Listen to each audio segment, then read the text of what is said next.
Oi, turma do livro Dois Mundos Tão Meus. Irene Pacheco Machado, Luiz Sérgio.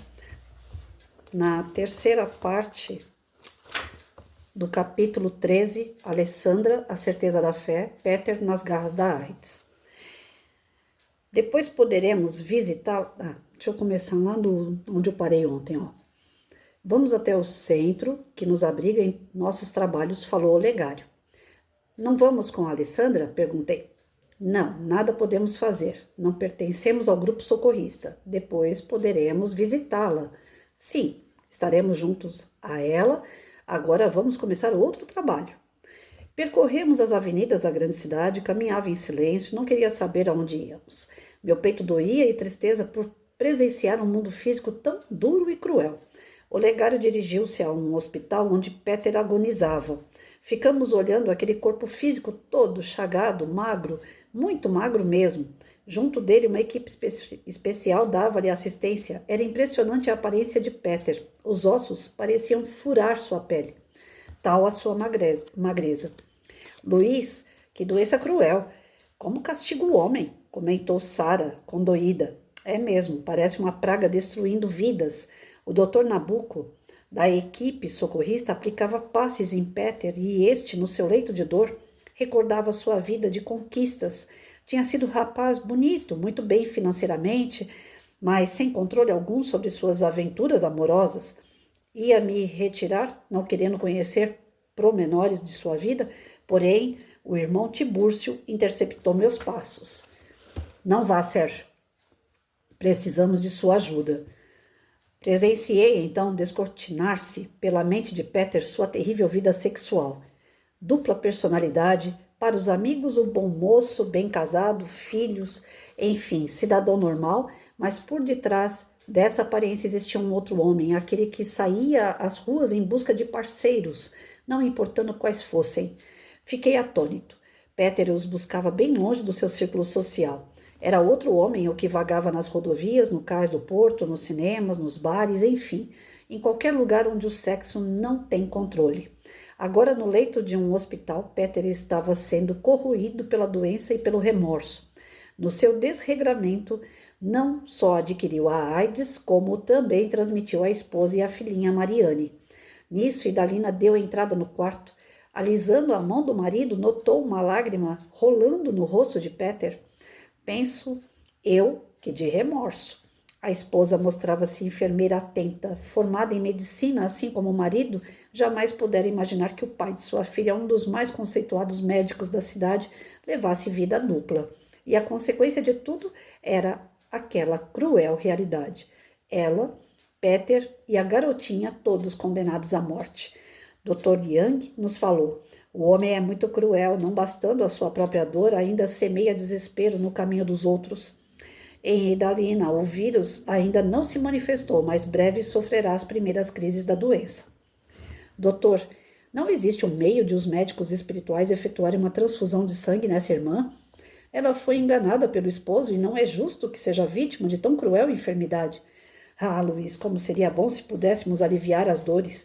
E a garotinha? Onde está? Criada pela avó, encontra-se em estado terminal. Por isso, a dor de Peter é mais intensa. Ele morre de remorso por ter levado a doença para sua esposa e sua filha. Como surgiu esse drama? A filha nasceu doente e precisou realizar alguns exames. Para surpresa de Dalina, toda a família estava com AIDS. Peter confessou-lhe que, apesar de amá-la demais, não podia ficar sem suas conquistas masculinas. Ele gritou: por quê? Ele apenas respondeu: Ela gritou: por quê? Ele apenas respondeu: porque meu corpo e minha alma não podem viver sem tal relacionamento. E Dalina emudeceu. Em seu coração agora existia uma mágoa muito grande. Por que Peter não assumiu sua condição de homossexual? Interrogava-se. Se tivesse hombridade para tanto, não teria semeado tamanha dor. Qual a especialidade de Dalina? Cardiologia. E a de Peter? Foi excelente cirurgião plástico. Meu Deus, como pode jogar tudo fora? Naquele corpo semicadavérico, a pele escurecida, escamosa, juntamente com as fístulas, davam a Peter uma triste aparência. A esposa dedicada a tudo fazia por ele. Acheguei-me a ela, alisei seu cabelo com grande respeito e ela se arrepiou. Tive por Idalina um grande carinho. O que não vinha passando essa irmã, presenciando seu marido morrer pouco a pouco, sabendo que sua filha única logo pereceria e que ela, Idalina, também sofreria as consequências da doença. Olhei para Peter e perguntei a mim mesmo: por que, meu Deus, somos tão egoístas? Peter não tinha o direito de passar a doença para a esposa e a filha. Por quanto? Como médico, era conhecedor dos terríveis efeitos do vírus no organismo humano. Luiz, o mal de todos nós é julgar-nos isentos de qualquer doença. Não tenho nada com isso, Sara, mas acho sujeira um cara iludir uma jovem e ainda levá-la à morte. E a criança, que maldade! Senti que ninguém gostou do meu modo de pensar. Yang esclareceu. Luiz, o maior castigo de Peter é o remorso. Quando olha a esposa dedicada, vem-lhe à memória que muitos dos seus parceiros nem se lembram de sua existência. E nos recordamos de Francisca Teresa, quando ora a Jesus. As lágrimas que velam vosso divino olhar aparecem-nos como diamantes preciosos que queremos recolher, a fim de conquistar com seu valor infinito as almas de nossos irmãos. A equipe que prestava socorro a Peter foi se retirando, dando entrada à do desencarne. Fiquei surpreso, além de culpado pela doença da esposa e da filha, Peter era também suicida inconsciente. Parei para indagar. Irmão Petrônio, pode explicar-me por que ele é considerado suicida? Não viste o filme, irmão? Peter buscava seus parceiros nos piores lugares. Como médico, tinha conhecimento de que a perversão sexual leva a sérios danos físicos e, mesmo assim, não se importou com uma possível gravidez da esposa. E foi o que ocorreu. Portanto, ele é culpado não só de ter contraído a doença, como a de ter contagiado a esposa e a filha. Mas, irmão, ele não sabia. Como não, Sérgio? Ele assumiu com Jesus, o médico dos médicos, o compromisso de curar corpos e não de contaminá-los. A medicina é um sacerdócio, e aí, ai daquele que brincar com ele. E se ele não fosse médico, mesmo assim seria culpado por não ter respeitado o seu lar. Peter não será socorrido? Será, mas a sua consciência irá por muito tempo acusá-lo de assassinato. Ele sofrerá de remorso, pagará muito caro suas horas de orgia.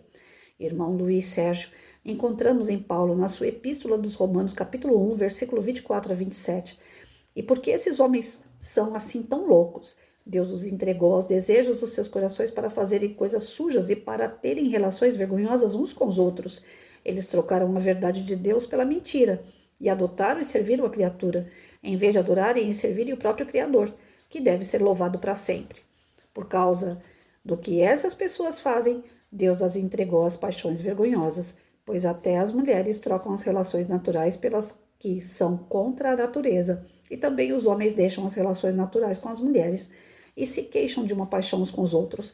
Homens têm relações vergonhosas uns com os outros. Por isso, recebem em si mesmo a punição que merecem, por causa da sua maldade.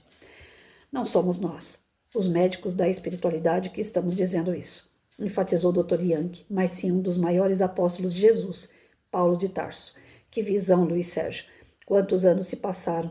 Será que esses espíritos que hoje brincam com o sexo não são os mesmos daquela época de Paulo? A natureza não dá saltos e o sexo é a fonte da vida física, mas também pode ser a porta do inferno. A escolha está nas mãos do homem. Acompanhando os últimos momentos de Peter na roupagem terrena, refletia sobre a vida encarnada. Quando estamos na flor da juventude, sequer paramos para pensar que a doença existe e destrói sem piedade o corpo de carne. O homem não se convence de que o corpo físico é uma máquina, não inteiramente conhecida por ele, e que um dia terá de deixá-la. Se nem o corpo físico é nosso, por que somos ainda tão materialistas? Por que a imperfeição cega? Respondeu Sara. É mesmo. Abraçados, afastamo-nos daquele local onde a AIDS corroía um corpo físico como dona absoluta.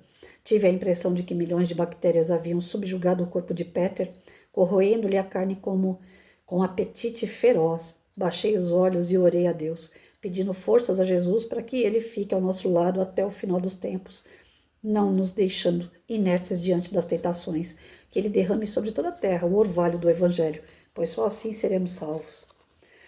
Olha, gente, é muito triste isso. Muito, muito, muito triste mesmo. É difícil para ler e não sentir uma energia negativa, uma energia pesada. né? Isso daí mexe com os nossos sentidos. Imaginem só, uma pessoa que tem a formação de medicina, e mesmo que não tivesse, como foi citado no texto, veio para salvar vidas e de repente matou duas, as duas mais próximas, porque não se encontrou, porque não conseguiu distinguir o que realmente queria na vida, não conseguiu ter uma vida equilibrada diante dessa tentação que é o sexo. Santo Agostinho dizia, né? Tudo eu posso, mas nem tudo me convém. Nós podemos ter o sexo? Podemos, mas a espiritualidade não cansa de mandar recados para nós dizendo o seguinte: tenha o sexo com amor, tenha sexo com envolvimento de energias de pessoas simpáticas, que se gostam. É uma troca de energia o sexo. O sexo feito apenas na carne, ele deixa uma abertura gigante para dar possibilidades às equipes espirituais trevosas agirem sobre o indivíduo. Além dessa questão de obsessão, a carne perece, ela vai apodrecer. A carne está sendo mal usada. Da mesma forma daquela pessoa que tem a comilança, né, que come tudo aquilo que não pode. Já passou no médico, o médico falou assim, ó, você não pode comer chocolate de jeito nenhum. A pessoa vai lá e faz um estoque de chocolate na casa dela. É suicida. Ela sabe que não pode estar fazendo. Nós temos algumas restrições, apesar de tudo poder, nós temos restrições. E as restrições é a disciplina. Nós não podemos exagerar em nada. Tudo que nós temos em mãos, nós podemos utilizar. É dado ao homem o direito de transar, de ter sexo, desculpa a palavra, de gozar, de se sentir feliz diante de um relacionamento a dois. Mas as pessoas exageram. As pessoas buscam mais. Eu tenho visto aí, eu acho que até que eu já comentei, não sei se foi nesse canal, eu tenho, conforme eu vou postar o vídeo no TikTok, eu vejo lá uma moça lá, uma mulher, onde ela está fazendo uma série de transformações no corpo dela e ela diz com todo o sorriso do mundo que ela é uma pessoa que cria conteúdos adultos. Ela fala assim, numa naturalidade, como se aquilo ali fosse a oitava maravilha do mundo. E eu tô vendo que a mulher está se transformando cada dia mais, a gente vê pela feição dela que ela está tomando uma feição cada vez mais grotesca. Ela está ficando transformada fisicamente por tanto de obsessores que tem em cima daquela mulher. Ela já não fala nada com nada, o que ela fala não se escreve. Ela está utilizando o filho dela para conteúdo, ela está utilizando o pai dela para conteúdo adulto. Ela tá passando de todos os limites. Tem dia que ela fala que vai transar com 4, com 10, e aí ela fica dando os detalhes de como é que foi. Os vídeos dela é um verdadeiro horror. Aí vocês vão falar assim, mas Patrícia, você fica assistindo isso? Na hora que a gente vai postar o nosso conteúdo no TikTok, no Quai, aparece. E eu tenho que ficar com a tela aberta. Por mais que eu vá mudando os vídeos, aparecem muitos vídeos dela. Infelizmente é uma mulher que só dá novidade. E tudo novidade ruim. Não passa nada bom dela. Nada, nada. Não tem nada até hoje que eu tenha visto assim de bom. Nada. A última agora é que ela foi pra fora e fez uma cirurgia no olho, que ela tá com o olho de outra cor. Ela não usa lente, ela usa cirurgia. Correndo o risco de poder ter cegado ali. Então assim, ela tá passando de todos os limites. Uma mulher dessa certamente vai pro umbral. Até, e não sou eu que estou desejando, não sou eu que estou falando que Deus vai vingar, não. É consequência de tudo aquilo que ela está fazendo. Então, todos nós temos isso. Outro dia eu estava vendo lá uma postagem lá sobre como é que eu posso dizer? Diz que é cantora, mas é horrível como cantora. Ela é filha de um cantor que fez muito sucesso no Brasil, mas que ele é da esquerda e que ultimamente ele anda ganhando muito dinheiro sem fazer nada, né? Graças ao bom governo que ele tem aí. E a filha dele tá com câncer. Essa mulher tá com câncer. E quando eu vi a última postagem lá dela em show, no show que ela estava fazendo, que o público dela é um público diferenciado, também gosta só de ver porcaria, lá no tal do show dela, ela gritava no microfone, vocês têm que dar tal coisa, né? Que é o número 2, né, que a gente fala, tem que dar. E ela gritava isso no show. Cada um tem o seu e tem que dar mesmo. E o pessoal que estava ali estava fazendo sexo promíscuo na frente, dentro do show, na frente de todo mundo. E hoje essa mulher está dentro de um hospital, deitada numa cama, pedindo pelo amor de Deus para ficarem orando por ela, porque ela quer viver, ela está morrendo lá no câncer. Todas as doenças que nós temos é consequência dos pensamentos e sentimentos negativos que nós tivemos e de atitudes promíscuas, atitudes que tiraram o equilíbrio que Deus nos deu. Ele criou a gente simples e ignorante através das nossas escolhas erradas. Nós vamos adquirindo uma energia, nós vamos adquirindo fluidos negativos que algumas vezes, fazendo um tratamento espiritual, a gente consegue retirar. Fazendo uma cirurgia espiritual, às vezes melhora. Mas quem não busca Deus, quem não busca ajuda, vai acumulando essas coisas no seu espírito, até que o perispírito, ele se toma dessas energias e vai virando doença no nosso corpo físico.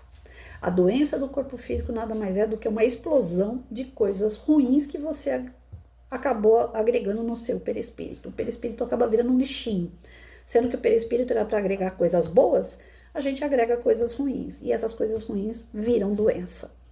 Então não tem nenhum tipo de pessoa que vai passar pela vida e não vai sofrer as consequências daquilo que ela causou, seja nela mesma ou seja no próximo.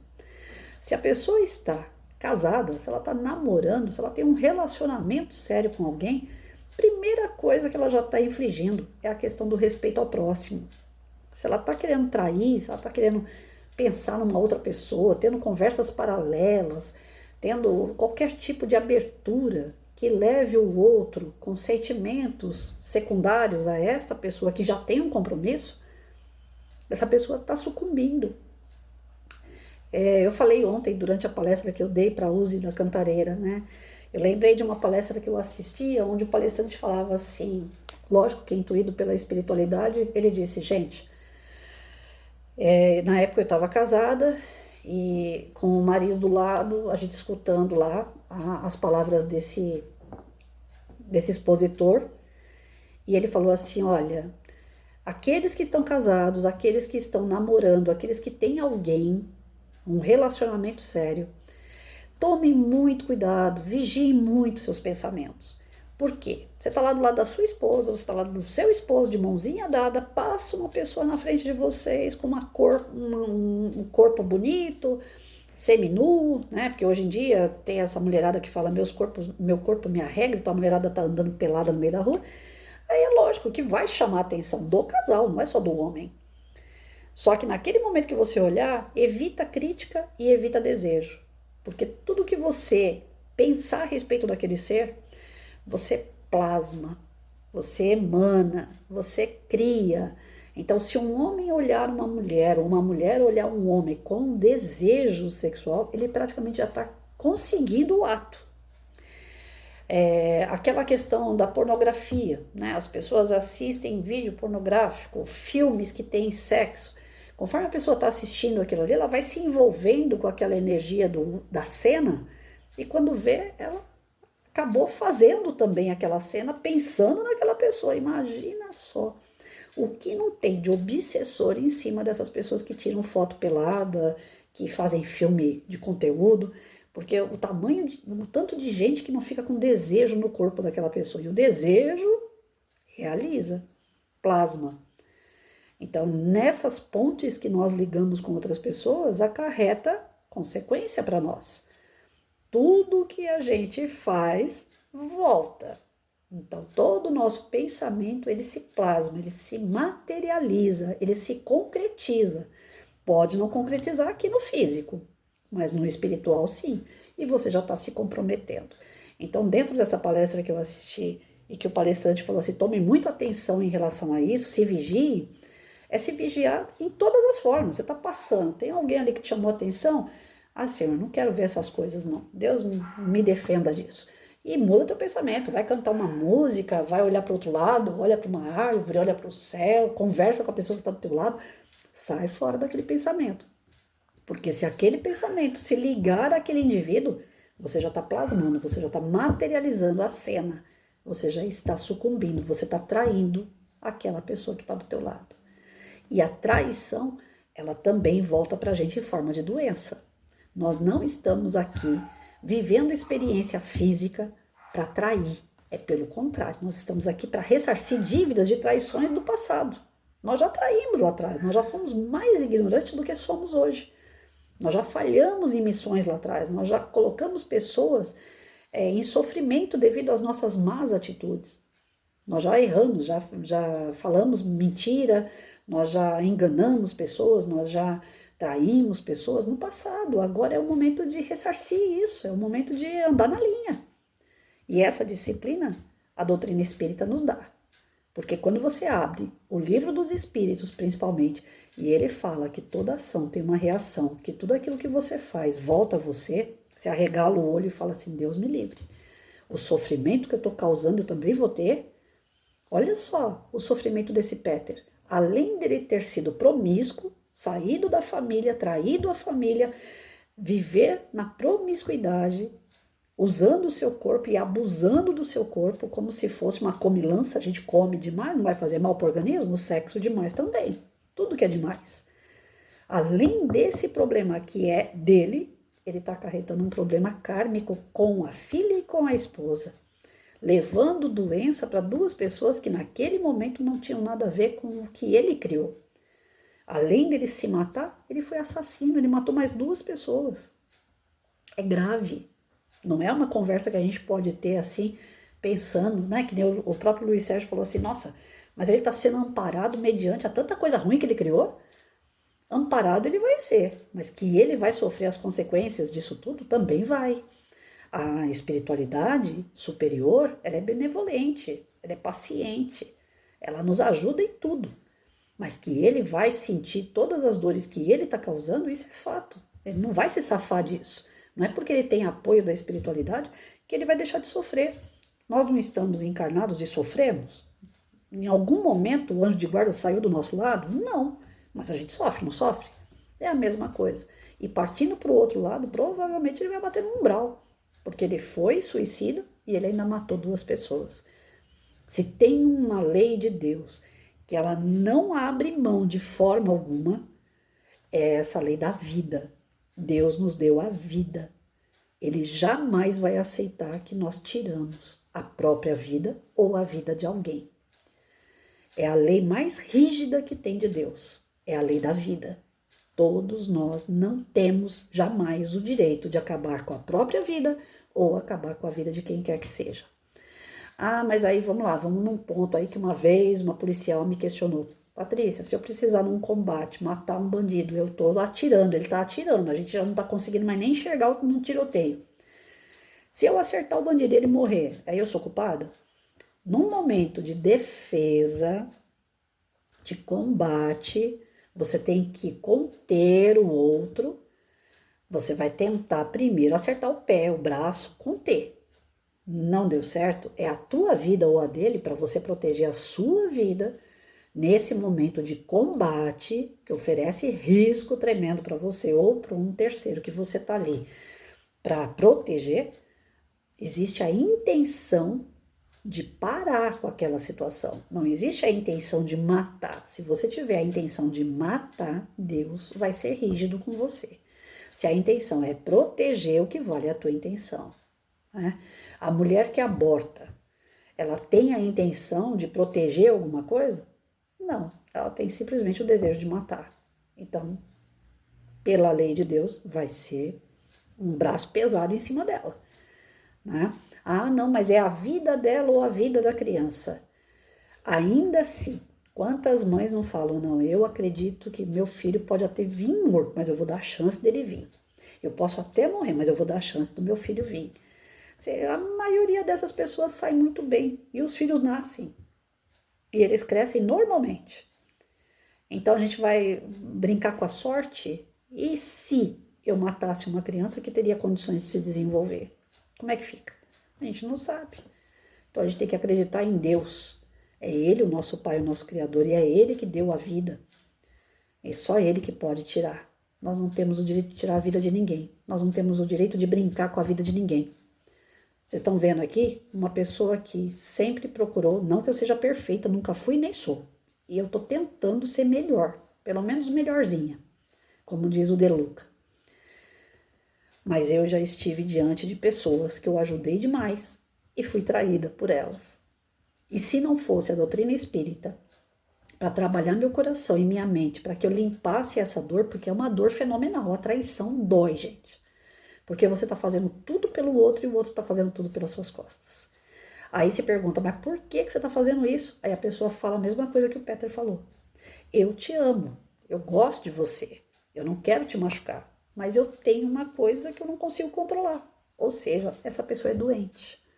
Quando eu não enxergava dessa forma, que aquele que trai, aquele que magoa, aquele que aparentemente está curtindo a vida e está deixando você a Deus dará, eu achava que era o fim da picada uma pessoa dessa se dar bem na vida. Falava, não, Deus vai, né, com a sua fúria, Deus vai limpar tudo isso, essa pessoa vai receber tudo aquilo que ela fez, e eu não via a hora dessa justiça minha, não a de Deus, ser feita. Depois, com os estudos, eu fui entendendo, eu não preciso desejar nada, cada qual já está plantando. Se a pessoa errou comigo, eu preciso perdoar. Mas não é eu ir lá pedir perdão a ela ou perdoar ela, ir lá na frente dela e falar, eu te perdoo. Não, eu preciso perdoar aqui dentro. Porque é o grau de evolução que aquele indivíduo está. Ele está tão confundido ainda do que é certo e que é errado, ele está tão sem noção da sua responsabilidade enquanto ser humano, ele está tão atrasado moralmente, que por si só, não que seja digno de dó, mas digno de empatia. Eu tenho que me colocar no lugar do cara e falar assim, não, ele não tem essa visão. Então, se ele não tem a mesma visão que eu tenho hoje da responsabilidade de um relacionamento, de levar a sério, de ser justo, de ser unido, de falar uma voz só, né, de estar ali ligados, né? Se essa pessoa não é assim, eu não posso exigir que ela seja. Mas eu posso exigir de mim que eu continue sendo leal aos meus princípios, leal à pessoa que estiver comigo no momento, mas eu não posso ficar exigindo isso dos outros. Então é isso que a médica fez aqui no texto, né? Ela tá com AIDS, o marido deu uma doença que vai matar ela tá vendo a filha dela morrer, graças ao cara, mas ela não criou ódio, ela simplesmente perdoou, ela limpou o coração dela. Ela tá deixando a cargo de Deus, que Deus faça o melhor. O que está dentro da possibilidade dela, ela faz. O que não está, ela já entregou na mão de Deus. Ela está mostrando que ela tem uma fé, que ela tem uma evolução espiritual gigantesca. Porque o próprio Luiz Sérgio falou, eu não ficaria ali do lado. A pessoa está me matando e eu vou ficar lá do lado pagiando, ainda está errado isso aí, né? Aí os espíritos olharam feio para ele e falaram, não, peraí, não é assim. Né? É melhor que ela mostre o outro lado. Foi isso que Jesus ensinou. Ele mostrou o lado ruim e ela está mostrando o lado bom. Qual de nós conseguimos fazer isso, gente? Sinceramente, perdoar e ainda cuidar daquele que te fez mal. Pensa, é um grau de evolução muito grande. É de bater palma, né? Só que isso não pode se tornar o quê? Já que todo mundo vai ser bonzinho, todo mundo vai perdoar, então todo mundo também vai aprontar. Senão vira desregra, né? Nós vamos sair da disciplina que Jesus pediu. Jesus pediu para a gente se conter. Ele não falou que as coisas eram proibidas, pelo contrário. Santo Agostinho veio e confirmou. Tudo eu posso, mas nem tudo me convém. Vamos guardar bem isso. Porque beijar na boca, todo mundo pode beijar, todo mundo tem boca para isso. Mas eu posso fazer isso o tempo todo com um monte de gente? Ou eu preciso me resguardar com uma pessoa? Amar uma pessoa? Beijar uma pessoa com carinho, com amor? Me dedicar a essa pessoa? Eu posso sair uma noite e transar, e dançar, e badalar com 10 pessoas ao mesmo tempo. Eu vou num canto do salão, beijo, vou no outro canto do salão, beijo. Eu saí com 2 professoras doidas uma vez, uns anos atrás. Aí elas falaram assim, se você quiser ir junto, lá tem música ao vivo, você vai gostar. E eu falando assim, eu não gosto muito de salão, não, esse negócio aí não me cheira bem. Elas, não, mas lá tem uma mesa, você gosta de coisa rústica? Lá tem decoração rústica, você vai sentar numa mesona de madeira, você vai só assistir o show. Agora nós duas que gostamos de dançar, a gente vai dançar e você fica lá sentada. Gente, foi as piores horas da minha vida. Confesso que se eu pudesse, eu saía correndo de lá. Mas eu olhava para o vidro da janela, tudo embaçado, neblina lá fora do salão. Não enxergava um palmo na frente do nariz. Não tinha Uber naquela época. Eu ligava para um amigo meu direto. Pelo amor de Deus, me atende. Meu amigo não me atendia, porque eu ia pedir para o meu amigo me buscar. Um inferno. Gente relando em gente, bebida pra tudo que é lado, droga. Você vê neguinho entrando pra dentro do banheiro o tempo todo se drogando. A música rolando solta, neguinho beijando uma boca, daqui a pouco você vê o outro beijando outra boca. Aí veio as duas professoras na mesa, só vinham, bebiam, voltava pro salão, aí voltava e contando vantagem. Ah, eu beijei dois. Aí a outra, eu beijei um e agora ele fica no meu pé, não consigo beijar o outro. Eu vendo aquele inferno todo na minha frente, falei, Senhor, o que eu tô fazendo aqui? Por que eu aceitei esse convite? Eu podia estar na minha casa, dormindo. Não que eu seja mais elevada do que ninguém, eu não sou. Mas minha energia não é aquela. Como diz a molecada hoje, minha vibe não é essa. Eu tô longe disso e sempre fui longe disso. Eu nunca gostei dessas coisas. Eu sempre preferi lugar calmo, tranquilo, pra você poder conversar, pra você poder contar piada, dar risada, tomar um suco, comer lanche.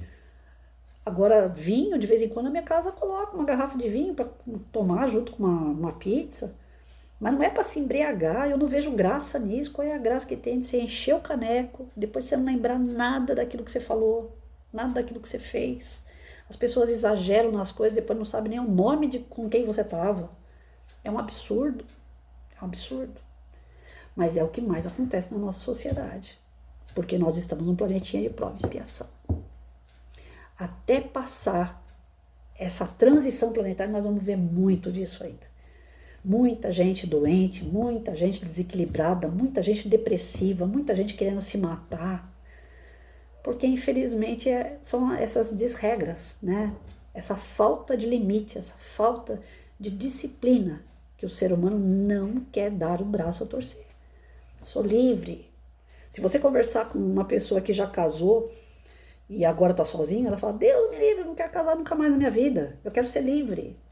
Essa liberdade que as pessoas buscam é pura ilusão, porque você pode ser totalmente livre amando, totalmente livre sendo amado, mas a busca não é essa.